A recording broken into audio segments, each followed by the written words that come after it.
I'm going to assume that in your role, you probably have to do some type of writing. Perhaps you write a regular blog article for your own personal website, or perhaps you write blog content for your company or organization. Perhaps you are starting to write a book and you have a goal to write a new chapter each and every week. Or perhaps you just need to get that marketing report done or some other piece of written work done this week. Well, today I want to introduce you to the most dangerous writing app, and I love that title. You can find it at themostdangerouswritingapp.com. And the entire purpose of this application, this web-based tool, is to keep you in flow. I don't know if you're like me, but when I go to write something, I'm often a bit of a perfectionist, and I overanalyze what I'm writing while I'm writing. Too often, I have started to write an article or started to write a report, and after the first two sentences, I start to overanalyze those sentences, saying, well, that's not exactly what I wanted to say, or maybe I'd like it to sound a bit more like this. And I waste a lot of time because, as any established or professional author will tell you, you want to get into some type of flow. You want to get into some type of rhythm. You can always edit it later, and in most cases, you should edit it later. And that's what the Most Dangerous Writing app can help you with. Here you can see their tagline, "Don't stop typing, or all progress will be lost." And that is very and 100% true when it comes to the Most Dangerous Writing app. Here's how it works. You get a choice of either the length of time that you would like to write or the number of words that you would like to write. So it has several different defaults. No, you cannot select your own specific length or your own specific word count. But they give enough variety here, I think, for any writer to use or benefit from. So here's the number of minutes that you can select from, or, and I usually prefer this one, is the number of words. When I sit down to write a new blog article, I'm usually targeting somewhere around 500 words, so that's the length that I will select. I'm not really sure about this one, 1,667 words. I don't know if that's an inside joke for writers or authors. If you know what this number is referring to, please leave your answer or leave your comments in the section below.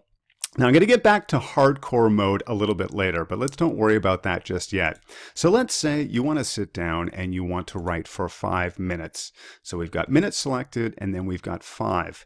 The next step is we select the big Start Writing button, and then we get a blank page. We get a blank canvas to start typing.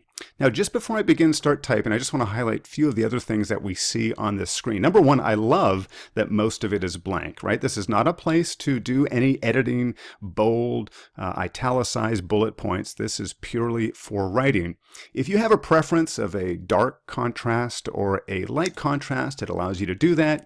You can expand the entire screen if you want to hide even your web browser. And then at the very bottom, you can see we have our word count. And it doesn't matter if you've selected a time limit or a word count limit. It's always going to show you the number of words down below.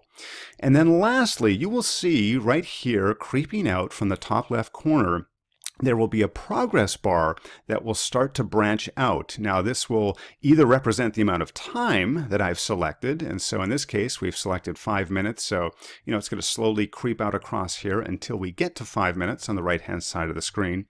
Or it will represent the number of words that you have typed, if that was your goal. So how does it work? So I haven't started yet. As soon as I start typing, it is keeping track of how often my keys are on the screen. And if I pause, it's going to start fading. Oh, did you see that? It started fading there a little bit. Now I have a tough time talking and typing at the same time. So yeah, this is a little gobbledygook, but I'm going to stop again and watch. It's going to start to fade. And I'm going to stop it once more. Now this next time, I'm going to let it fade out. And it's about a 5-second interval. And if you stop typing for 5 seconds, it's gone. I failed. It even gives me a big red screen. And yeah, you can see how many words you wrote. And no, I don't feel like tweeting this out to anyone. But the entire concept is this. If you stop typing within that interval, whether it's a time-based or a word-based, you are going to lose everything. The goal here is just to keep writing. Keep it coming. Keep writing. You can always edit it later. And if you achieve that milestone, if you achieve that limit that you have set out to do, well, then you can keep the work, right? Nothing's going to happen. You're not going to get this red screen in the future. So if we say try again, it's just going to bring us back and keep us at that time limit. Let me show you that fail once again. So again, I'm a poor typer and speaker at the same time. So I'm just sort of putting some garbage down here in front of me. And here you can see this, this progress bar, right? Which is a timer in this case. But if I wait, right, it's going to give a slight fade. Oh, I better, yeah, let's keep writing. Let's keep writing. So it is going to give us a bit of a visual indicator. And then if I wait too long and it is gone, I fail. Oh, 9 words again. They weren't really words. It was really more a mashing of keys in this example. But I have actually used this quite regularly over the last few weeks. Let's go back to the home screen just so I can show you that last setting, which is hardcore mode. Now, this one really surprised me, and I think this is only for experienced writers, because I'll show you exactly what happens when you select hardcore mode. You can do it for minutes or words. It's available in both options. But if I say start writing, you'll see that my screen looks a little bit fuzzier, right? You can't even see that that says start typing. And watch as I start entering in some keys. It quickly puts the letter of the key that I'm hitting at that moment, but you can see I can't actually read what I'm writing. Now, I guess for some very experienced writers or authors, this is fine. You know, just a stream of consciousness. Just keep it coming without even being able to proofread it. And of course, if you stop typing, you're going to get the exact same fail screen. I have not used hardcore mode before. I am not ready for that, and I don't think I'll ever be ready for that. I do want to see what I have just written down and how that forms what comes next. But this may be a very big help to you, especially if you're in a bit of a writing rut. I've used this for a variety of different content, most often for articles and blog content. Recently, I actually used it when I wanted to compose a letter to a relative of mine.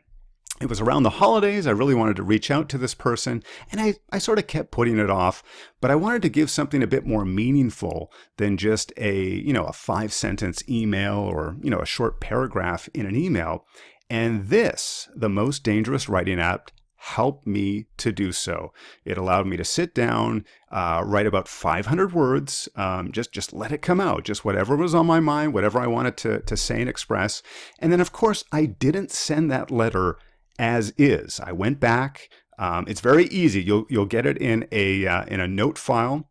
In a text file, sorry, is how you can export it, or you can just copy and paste what you see on the screen, and then, put it in a Word document, put it in a web page, put it in your blog editor, wherever you'd like to edit it afterwards. And in my particular example, it was great. I could edit the letter, I could edit some of the content, but the important thing is it allowed me to do it in a much shorter period of time, because I knew if I stopped writing, I was going to lose it all. So check out the Most Dangerous Writing app. You might want to start out just by doing it for fun, but you might be surprised how it can help you get more done and really get into that writer's zone, achieve that type of flow with your writing. I'd love to hear your experience with the Most Dangerous Writing app, so be sure to share your experience in the comments below. Remember, being productive does not need to be difficult. In fact, it's very simple.